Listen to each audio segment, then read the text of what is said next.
Selamat jumpa lagi saudara-saudara. Waduh, apa kabarnya ya? Sehat-sehat seluruhnya ya. Bagaimana pengalaman Anda pada hari ini? Semuanya indah, semuanya menyenangkan, semuanya berkesan. Ya, itu semuanya akan kita bahas pengalaman-pengalaman itu secara umum di sini. Dan kalau Anda punya pengalaman yang sangat indah sekali pada hari ini, kemarin, minggu ini, minggu lalu. Nah, itu semuanya adalah pengalaman. Nah, sekarang kita bandingkan atau kita hubungkan dengan empirisme. Apa empirisme? Empirisme berasal dari kata empiris, yaitu pengalaman, dan isme yaitu aliran. Jadi aliran pengalaman. Nah, ternyata pengalaman Anda, pengalaman saya sekarang kita bahas dalam empirisme. Itu empirisme adalah aliran dalam filsafat. Oh, aliran dalam filsafat ya. Ya, bukan aliran sesat. Nah, yaitu yang menyatakan bahwa semua pengetahuan berasal dari pengalaman manusia, ya, pengalaman Anda. Kalau pengalaman Anda itu semuanya akan bisa menjadi pengetahuan. Nah, jadi adalah pengetahuan Anda, ya. Setelah nanti digabungkan dalam pemikiran, dalam yang dialami, pengalaman di indera, itu semuanya adalah pengetahuan setelah diabstraksi menjadi pengetahuan. Tapi asalnya tetap dari pengalaman. Nah, jadi dari sini empirisme artinya adalah pengalaman, isme adalah aliran. Jadi aliran pengalaman. Dari aliran pengalaman ini menolak anggapan bahwa manusia telah membawa kodrat atau fitrah pengetahuan, asal pengetahuan atau pengetahuan yang dari dirinya sendiri ketika dilahirkan. Makanya disebut kalau bayi itu kalau lahir seperti kertas kosong, jadi dia tidak punya pengalaman. Jadi kalau ada anggapan bahwa bayi lahir sudah punya pengalaman, ya ini jadi sudah punya pengetahuan. Nah, ini adalah anggapan yang ditolak oleh empirisme. Jadi bayi lahir kosong, tidak membawa pengetahuan.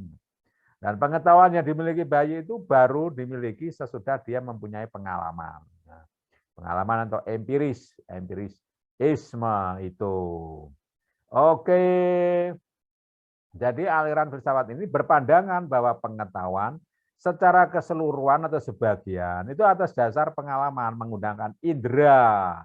Ya, kalau tidak punya indera, penciuman, penglihatan, pembauan, penciuman itu ya, perabaan, penglihatan, pendengaran ya, semuanya itu dapat menjadi kita mempunyai pengalaman, pengalaman melihat, pengalaman mendengar, pengalaman berkata, pengalaman meraba, pengalaman mencium atau membaui. Nah, dari situ kita dapat mendeskripsikan kira-kira, oh dari pengalaman saya mengindrai ini, maka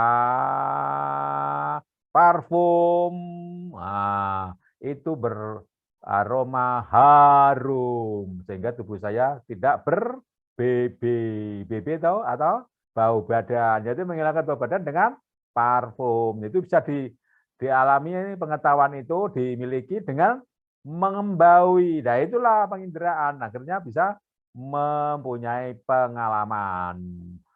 Mempunyai pengalaman dan pengalaman itu menjadi pengetahuan bahwa parfum itu beraroma harum. Nah, di antara beberapa pengertian kata atau definisi empirisme, ini mengatakan bahwa doktrin bahwa seluruh pengetahuan harus dicari dalam pengalaman. Pandangan bahwa ide merupakan abstraksi yang dibentuk dengan menggabungkan apa yang dialami. Pengalaman indrawi adalah satu-satunya sumber pengetahuan, bukan akal. Jadi kalau tidak pernah membawi bahwa parfum itu berwarna harum, hanya memikirkan, membayangkan saja ketika kita ada di tempat yang berbau busuk, misalnya kita selama hidup tidak pernah mencium aroma parfum, ya kita tidak bisa hanya membayangkan bahwa parfum itu adalah harum. Misalnya seumur hidup kita hanya tinggal di tempat pembuangan sampah, ya mau membayangkan parfum harum gimana, kan begitu. Oke, jadi jelas sekali empirisme itu mengatakan bahwa pengetahuan berasal dari pengalaman manusia. Karena empirisme sendiri artinya adalah aliran pengalaman. Dan ini dipakai dalam bahasa filsafat. Filsafat. Nah, begitu. Lantas mengapa hal ini sangat penting kita gunakan di sini? Oleh karena kita ini adalah produk-produk zaman sekarang, mempunyai produk-produk ilmu pengetahuan, dan kita semuanya sekarang menikmati zaman ilmu pengetahuan itu dengan luar biasa. Semenjak adanya penemuan-penemuan yang membuat kita hidup mudah dan semuanya, itu semuanya adalah setelah diteliti. Dan diteliti itu adalah merupakan hasil dari pengetahuan yang diteknologikan. Dan pengetahuan itu sendiri merupakan intisari atau abstraksi dari pengalaman yang dilakukan oleh para peneliti, para ahli. Misalnya, kalau tadi parfum, sekarang itu lampu neon, bola lampu pijar yang ditemukan oleh Thomas Alva Edison. Nah, itu semuanya berdasar pengalaman Thomas Alva Edison meneliti di laboratorium dengan berkali-kali kegagalan demi kegagalan, dia meneliti dari pengalamannya sehingga akhirnya dia bisa menciptakan lampu pijar, yaitu yang dulu disebut DOP. Nah, sekarang kita lampunya sudah modern,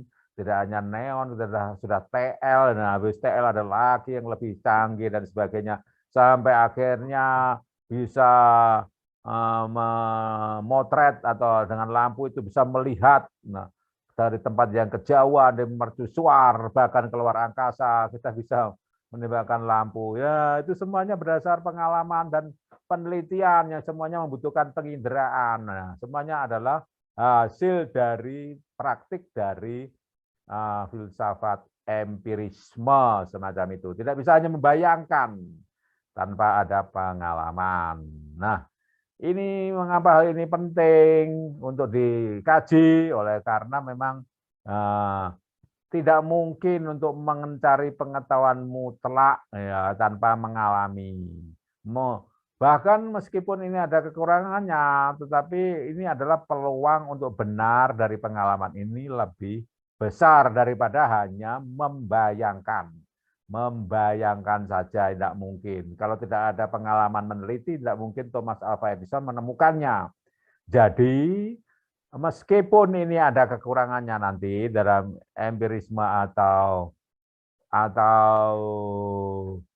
apa itu aliran pengalaman, meskipun ada kekurangannya, ya, tetap ini peluangnya sangat besar untuk benar. Jadi sangat dekat dengan kebenaran. Nah, mengapa ini dibahas di sini? Karena menurut aliran ini tidak mungkin untuk mencari pengetahuan mutlak. Mutlak absolut itu hanya Tuhan, gitu. Dan mencakup semua segi. Tidak mungkin manusia sepintar-pintarnya dan sebagainya, tetap ada keterbatasan. Tetapi dengan empirisme ini, peluang untuk mendekati kemutlakan atau kebenaran ini, atau untuk benar ini, peluangnya lebih besar daripada hanya ngalamun, daripada hanya memikirkan, daripada hanya dengan logika. Jadi pengalaman ini sangat penting. Nah, tidak mungkin untuk mencari pengetahuan mutlak dan mencakup semua segi apabila di dekat kita terdapat kekuatan yang dapat dikuasai untuk meningkatkan pengetahuan manusia.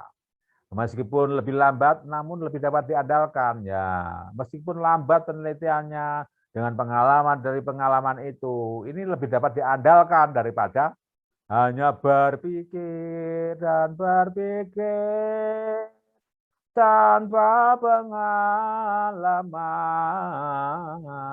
Nah, jadi walaupun lambat diketahui intinya, hasilnya dan sebagainya, kebenarannya, tetap ini peluangnya lebih besar untuk benar daripada hanya memakai logika tanpa pengalaman. Oleh karenanya, kaum empiris ini cukup puas dengan mengembangkan sebuah pengetahuan yang mempunyai peluang besar untuk benar, meskipun kepastian mutlak tidak akan pernah dijamin. Ya manusia mana yang bisa absolut benar atau mutlak, yang benar atau mutlak itu hanya Tuhan. Nah, kaum empiris ini berpegang teguh pendapat manusia dapat diperoleh melalui pengalaman. Nah, jika kita berusaha meyakinkan seorang empiris bahwa sesuatu itu ada, nah, dia pasti akan berkata, dudohno, nah, tunjukkan, nah, ojo ngomong tok, ojo teori tok, jangan teori saja, tunjukkan, nah, tunjukkan, show me, ya, dudono kata bahasa Jawa, tunjukkan hal itu kepada saya, atau lebih ekstrimnya, buktikan, nah, dengan pengalaman mudah berikan pada saya, tunjukkan itu padaku. Nah, dalam persoalan mengenai fakta, dia harus diyakinkan oleh pengalamannya sendiri. Nah, begitu, tidak mungkin hanya mengatakan seperti ilustrasi-ilustrasi tadi. Nah, ia waktu mendengar laporan mengenai pengalaman kita, gitu. Ia itu maksudnya kaum empiris, waktu mau mendengar pengalaman kita, dia hanya akan menerima hal itu jika dia atau orang lain dapat memeriksa kebenaran yang kita ajukan. Bukan hanya langsung dapat laporan begini, langsung diterima, ya, langsung diikuti. Nah, dia akan menguji. Nah, menguji, memeriksa kebenaran itu. Tidak begitu mudah percaya dengan cerita atau laporan orang lain. Nah, dengan jalan melihat dengan mata kepalanya sendiri, bahkan dengan penginderaan-penginderaannya yang lain, untuk membuktikan kebenaran itu. Nah, memang itu hanya salah satu sumber pengetahuan dalam diri manusia.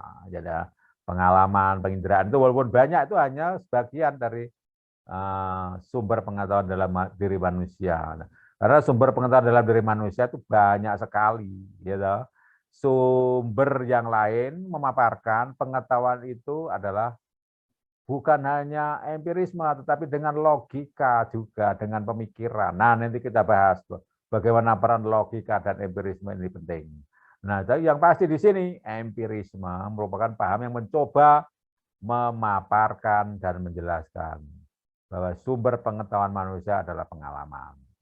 Ilmu empiris ini memperoleh bahan untuk dinyatakan sebagai hasil atau fakta, suatu yang dapat diamati dengan berbagai cara. Nah, jadi tidak hanya langsung satu cara saja, tapi banyak cara yang diperoleh. Makanya bahan-bahan itu tidak langsung diterima atau ditelan mentah-mentah kebenarannya.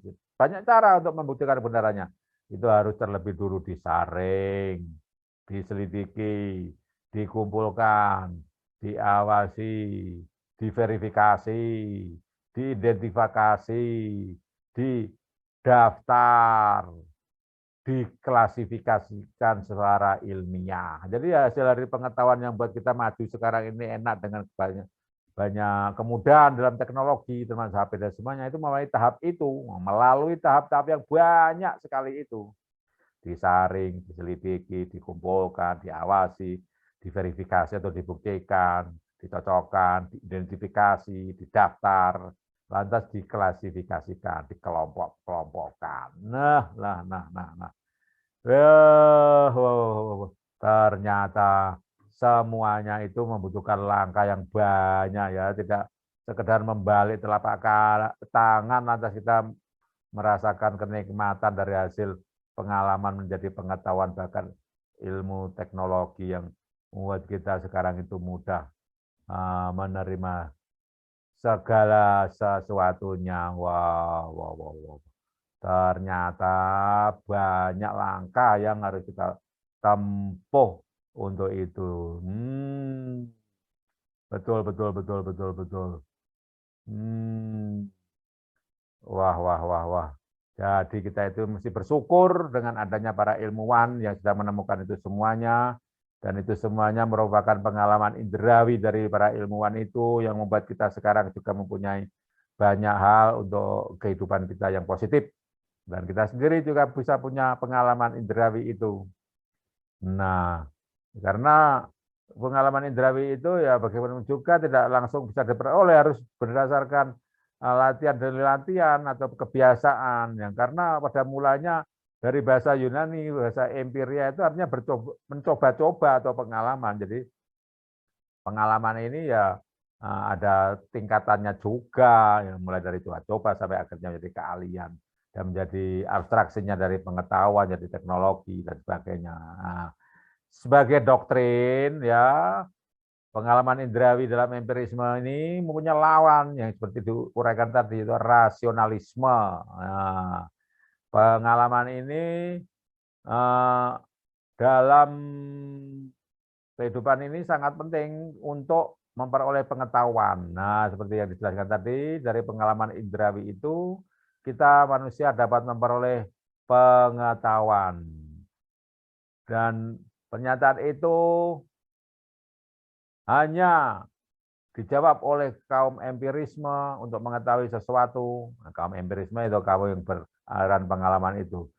Karena saya merasakan hal itu, dan karena seorang ilmuwan telah merasakan seperti itu. Wah, merasakan itu artinya ya melihat, ya maksudnya bisa istilahnya seimbang atau sebanding kata-kata itu kalau sesuatu hal dia baru mengindera, ya merasakan, mencium, membau, melihat dan sebagainya. Nah, ini ada unsur yang di dalam hal ini. Nah, pernyataan dari kaum empiris ini, ya, karena saya sudah mengindera itu, merasakan itu, melihat itu, dan membawi dan sebagainya, dan karena seorang ilmuwan telah merasakan, membawi, melihat, dan mencoba, mengalami semuanya itu, berarti ada 3 unsur yang perlu, yaitu yang merasakan, yang mengetahui, yang mengindera itu subjek, terus yang diketahui, yang dirasakan, yang diindera itu objek. Nah, dan cara dia untuk mengindera itu semua. Ya. Jadi ada subjek, ada objek, dan ada metode atau cara. Nah, demikian pengetahuan itu diperoleh melalui pengalaman-pengalaman indrawi yang sesuai. Pengalaman indrawi yang sesuai ini dapat dijadikan sebagai sumber pengetahuan, bukan rasio, seperti yang diuraikan tadi. Dan empirisme ini dapat diberikan sebagai paham yang memilih pengalaman sebagai sumber utama pengetahuan. Ialah baik pengalaman lahiriah menyangkut dunia maupun pengalaman batiniah yang menyangkut pribadi manusia. Nah, dan empirisme ini merupakan aliran yang mengakui bahwa pengetahuan itu pada hakikatnya didasar atas pengalaman atau empiri dari alat indera. Ini pendapat-pendapat yang saling menguatkan satu sama lain, dari para ahli mempunyai pendapat berbeda, ada penekanan-penekanan tertentu, tapi ini dengan ini ditabulasikan maka dia akan menguatkan sebagai kesatuan utuh tentang empirisme itu. Pengetahuan itu pada hakikatnya didasarkan atas pengalaman atau empiri melalui alat indera.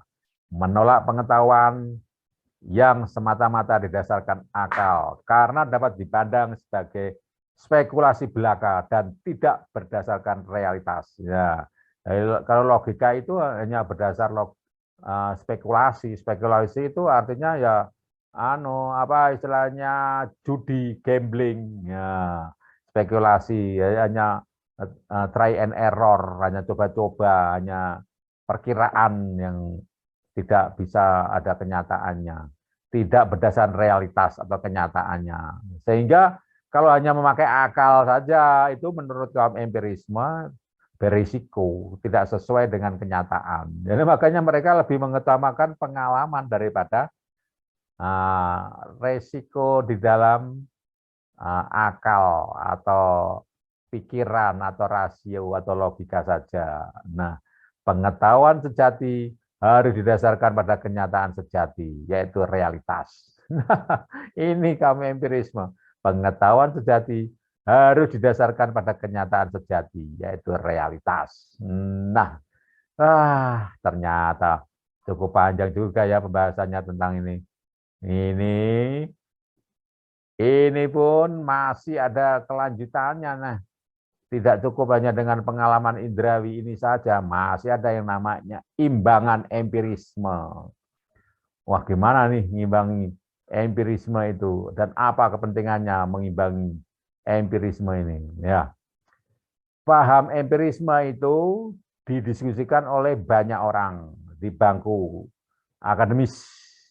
Lantas mereka menyatakan penelitian harus didasarkan pada data empiris seperti yang diungkapkan tadi. Namun dengan data empiris saja sesungguhnya ya seperti yang tadi, makanya harus perlu ada imbangan. Dengan data empiris saja itu tidak cukup.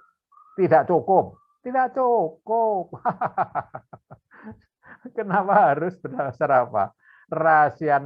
Rasionalisme logis ya, bahwa semua logika itu harus dapat diketahui kebenarannya melalui realitas dan rasionalisme logis. Jadi pengalaman itu juga harus ada logikanya sesuai dengan logika. Dan logika pun harus ada kebenarannya. Jadi dua-duanya itu penting ya. Tidak cukup hanya pengalaman saja tanpa logika. Kebenaran pengalaman harus masuk akal gitu. Dan sebaliknya kebenaran logika juga harus dapat dibuktikan kenyataannya. Nah, ini contohnya ini yang paling dekat dengan manusia sehari-hari yang beragama ya. Ini yang mengatakan demikian. Tuhan telah menciptakan akal bagi manusia. Nah, sehingga dapat membedakan sesuatu hal dibanding makhluk-makhluk yang lain. Jadi itu manusia itu mempunyai akal. Inilah kelebihan manusia. Karena sehingga manusia itu dapat membedakan satu hal baik benar, baik buruk. Semuanya yang ada di muka bumi ini dibanding dengan kucing, dibanding dengan hewan yang lain, dengan hewan-hewan yang atau makhluk-makhluk yang lain. Manusia dapat membedakan itu semuanya baik buruk, makanya punya etika dan sebagainya. Tapi kalau kucing atau anjing, ya mau etika gimana? Kucing kalau sudah dikasih makan kenyang langsung pergi. Iya toh? Kucing kalau sudah dikasih makan dia langsung pergi kalau udah kenyang dan tidak akan menengok ke belakang pada yang memberi makanan padahal sudah menyiapkan pindang paginya. Itu sehingga dia tidak tahu itu tidak sopan ya, tidak etis. Ya, masa ada kucing tahu etika di situ. Sesudah makan dia kenyang dikasih makan pindang dia kenyang terus kenyang dia akan bilang terima kasih ya Mas ya, kan nggak mungkin. Tapi ya kenyang dia langsung pergi makanannya disisakan. Nah, dan tidak akan peduli di belakangnya itu orang yang kasih makan, loh kok aku ditinggal dewean, kok aku tinggal sendirian gitu. Gitu. Jadi akal manusia berbeda dengan makhluk yang lain itu, makhluk-makhluk yang lain seperti hewan tadi. Nah, akal ini difungsikan dalam satu penelitian agar pembaca memiliki gambaran yang kuat. Nah, jadi ada bisa dikaji rasionalnya, baik buruknya, kualitasnya, bobotnya, ya, hasilnya itu secara matematis bagaimana masuk akal enggak dengan logika rasio sehingga para pembaca hasil penelitian itu menerima hasil kajian ilmiah ya, itu dapat dijadikan sebagai pengetahuan. Jadi peneliti itu akan bangga ternyata hasil penelitiannya itu dapat dikaji orang lain dan itu dapat dijadikan pengetahuan. Nah begitu. Jadi tidak bisa empirisme pengalaman saja tanpa logika. Tanpa logika itu ya bagaimana bisa dijelaskan pada pembaca kebenarannya, pengujian secara etika, secara proporsional ilmu, rasionalismenya itu kan tetap membutuhkan rasionalisme. Jadi paham empirisme banyak juga menuai sanggahan dari orang-orang rasionalis, gitu, karena mengesampingkan akal dalam penelitian. Sehingga dapat dikatakan bahwa paham rasionalisme merupakan lawan. Lawan itu jangan dibilang itu negatif, melulu, lawan musuh, bukan, tapi juga bandingan dari paham empirisme. Jadi bandingan, sehingga mencapai sesuatu yang diharapkan.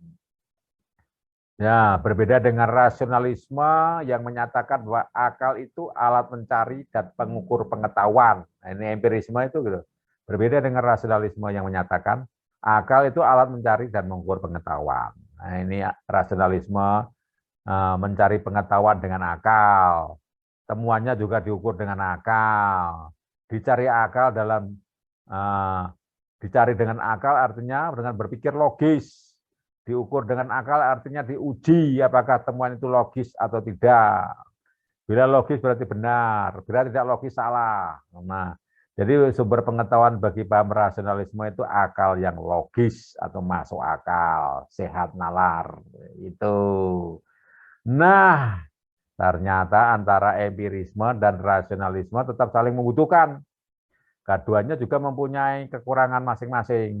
Nah, empiris atau pengetahuan belum menjadi sebuah pengetahuan kalau masih merupakan bahan yang belum terbentuk, bahan yang belum berbentuk. Pengalaman itu dapat diolah menjadi pengetahuan setelah diolah. Jadi pengalaman itu dapat menjadi pengetahuan setelah diolah, dibentuk oleh akal kita. Nah, ini selaras dengan pandangan filsuf terbesar, yaitu Immanuel Kant yang menyebut dirinya sebagai aliran kritisme. Ya, aliran kritis. Nah, kritisme itu ya aliran kritis. Nah, dengan akal atau rasio pun, nah, jadi dengan akal dan rasio juga belum dapat menjadi sebuah pengetahuan kalau belum ada pengujian secara pengalaman, ya. Karena manusia memiliki akal yang terbatas. Jadi rasio kebenaran tadi, akal sehat, nalar sehat, masuk akal dan sebagainya itu tetap harus diuji, dibuktikan secara ilmiah dengan pengalaman. Jadi dua-duanya membutuhkan pengalaman harus diolah dulu menjadi masuk akal, dan akal sendiri harus diuji dan dibuktikan dengan pengalaman. Itu namanya kritisme atau aliran kritis. Nah, sehingga terkadang orang menafsirkan sesuatu dengan akalnya sama-sama logis. Ya, kelihatannya ada orang yang menafsirkan sesuatu sama-sama logis, padahal belum tentu sesuatu itu sama, ya. Padahal sesuatu itu tidak sama, ya, seperti ayam dan telur, sama-sama masuk akal logis. Padahal dengan akalnya memang kelihatannya betul masuk akal. Nah, padahal belum tentu sama antara ayam dan telur lebih dulu mana dan sebagainya, semacam itu. Jadi tanpa melibatkan konsep penciptaan tidak dapat ditemukan dari mana yang lebih dulu, yaitu ayam atau telur. Hanya orang yang percaya pada proses penciptaan akan mengatakan yang lebih dulu adalah ayam. Jadi padahal orang mengatakan ini secara logis telur dulu. Nah, secara pengalaman ayam dulu. Nah, kalau tidak ada telur, tidak ada ayam. Nah, kalau tidak ada ayam, tidak mungkin ada telur. Karena ayamnya butuh bertelur, pasti bertelur. Telur butuh ayam bertelur, semacam itu. Itu bingung, keduanya sama betul kelihatannya. Tetapi hanya orang yang punya konsep penciptaan, makanya dapat menyatakan bahwa yang lebih dulu adalah ayam. Nah, semacam itu. Oleh karena itu, nah dari semuanya itu, oleh karena itu perlu ditinjau dari kemungkinan sumber lain, ya. Dari empirisme, rasionalisme, itu pun kita perlu membaca sumber-sumber lain sehingga dapat berpikir secara kritis dan menemukan solusi alias solutif, bukan solu-solu. Solu-solu muncul pula. Jadi di dalam empirisme butuh rasionalisme, rasionalisme butuh empirisme, dan itu pun harus diimbangi dengan berbagai sumber informasi yang lain. Nah, artinya apa? Semuanya dibutuhkan untuk mengukur kebenaran pengalaman. Sekaligus juga untuk mengukur kebenaran logika atau rasio. Nah, karena kekurangan empirisme menurut positivisme, jadi semua itu harus terbukti kebenarannya secara nyata, ada realitasnya positivisme. Ya, pengalaman dalam empirisme itu belum terukur itu artinya apa? Belum dapat diukur. Nah, positivisme kan mengatakan bahwa kebenaran suatu peristiwa itu hanya bila ada realitasnya atau kenyataannya. Sedangkan empirisme berdasar pengalaman, cukup untuk menjadi sumber pengetahuan. Nah, sumber pengetahuan dalam pengalaman itu, dengan pengalaman itu kan belum dapat diukur kebenarannya. Nah, positivisme kritik demikian, kekurangan dari empirisme itu, kebenaran dalam empirisme belum dapat diukur. Empirisme menurut positivisme hanya sampai pada konsep umum, ya, konsep umum seperti bulan lebih besar ketika gerhana bulan atau bulan purnama. Ya, seperti bola ini lebih kecil dari bola milik teman. Nah, bumi lebih besar lagi, ya. Mulai dari yang kecil dulu ya, dari bola ini kecil, karena bulan lebih besar dari bola, ya. Terus bumi lebih besar dari bulan, terus matahari lebih besar dari bumi, dan seterusnya. Ini masih konsep-konsep yang umum, belum ada ukurannya. Konsep ini belum operasional karena tidak ada ukurannya itu. Nah, jadi perlu alat-alat lain seperti paham positivisme, bahwa suatu kebenaran harus ada secara realitas. Paham positivisme mengajarkan kebenaran inilah logis dan bukti empirisnya, ada bukti pengalamannya, masuk akal dan terukur. Jadi empirisme itu membutuhkan logika atau rasionalisme dan menjadi terukur untuk dapat menyatakan kebenaran di dalam positivisme. Jadi tidak cukup hanya logika, tidak cukup hanya empiris pengalaman, tapi juga harus terukur. Maka ini masuk pada paham positivisme, kebenarannya berdasarkan kenyataan. Terukur inilah yang menjadi sumbangan penting positivisme, yaitu yang berdasar realitas itu. Oke. Oleh karena itu semuanya filsafat empirisme tentang teori makna amat berdekatan dengan positivisme logis yang kita bahas kemarin, bahwa segala sesuatu yang logis itu harus dibuktikan realitasnya, dan realitas itu pun juga harus masuk akal. Nah, kan tapi teori makna pemaknaan dari positivisme dan empirisme harus selalu dipahami lewat penafsiran pengalaman. Nah, berbeda dengan kaum rasionalis, bahwa manusia sejak lahir dikaruniai ide oleh Tuhan yang dinamakan ide terang benderang atau ide bawaan. Ya, jadi kalau di dalam Kristen itu ada namanya dosa bawaan. Nah, di dalam kaum rasionalis ada yang namanya ide bawaan. Nah, sedangkan kaum empiris berbeda. Mereka waktu lahir, manusia itu adalah tabula rasa atau putih bersih. Tidak ada pengetahuan sama sekali. Tidak ada bekal dari siapapun yang dinamakan ide bawaan itu. Nah, meskipun demikian, positivisme yaitu kebenaran melalui realitas empiris, logika dan terukur, ya. Positivisme telah memberi sumbangan terhadap bahan empirisme. Jadi empirisme itu berterima kasih pada positivisme karena ada sumbangannya yang dapat mengajukan logikanya, menunjukkan bahwa bukti empiris yang terukur masih punya kekurangan, namun dapat dilengkapi untuk dapat mengoperasionalkan kebenaran untuk kepentingan kebutuhan manusia. Ya, kekurangannya menimbulkan pertanyaan bagaimana caranya.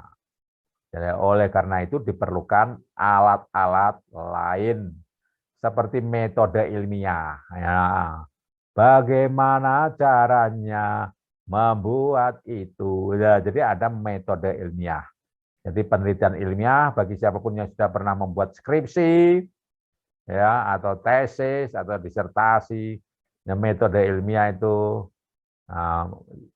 sudah dilakukan dan metode ilmiah itu sangat membantu untuk kita memahami tentang uraian tentang empirisme kali ini. Metode ilmiah ini mengatakan untuk memperoleh pengetahuan yang benar dilakukan langkah-langkah logika, hipotesa, verifikasi bahwa sesuatu itu logis, kemudian diajukan hipotesis atau perkiraan berdasar logika itu, ya analisa sementara, hipotesa, analisis sementara berdasar logika itu, logis dulu, analisis sementara berdasar logika itu, kemudian dilakukan pembuktian, hipotesis atau analisa sementara, analisis sementara itu secara empiris pengalaman. Nah, makanya dalam penelitian ilmiah, dalam skripsi, tesis disertasi, ya, terutama yang skripsi semua mengalami ada yang namanya permasalahan, lantas itu dilogiskan, dipikirkan bagaimana latar belakang permasalahannya, lantas mengapa kira-kira demikian, lantas dihipotesis kira-kira itu bagaimana, lantas dari hipotesis itu akan dibuat suatu penelitian ilmiah yang diajukan percobaan demi percobaan sebagai pengalaman itu. Dan dari pengalaman dan percobaan demi percobaan itu akan diuji secara ilmiah, baik secara logika maupun secara teori dan sebagainya. Lantas akhirnya akan mendapatkan hasil dari pengujian ilmiah itu. Sehingga akhirnya sudah didapatkan hasil, lantas dianalisis dan ditemukan masalah sesungguhnya bagaimana, dan itu menjadi kesimpulan. Demikian, setelah kesimpulan, maka itu akan menjadi saran. Nah, begitu untuk kemaslahatan hidup manusia. Dengan demikian, kita sudah mempunyai suatu pembahasan yang cukup mendalam dan cukup lama, ya. Durasi konten ini cukup lama, yaitu tentang empirisme. Semoga bermanfaat. Terima kasih sudah menyaksikan sampai selesai dengan setia, dan kiranya konten ini bermanfaat untuk kita semua. Salam.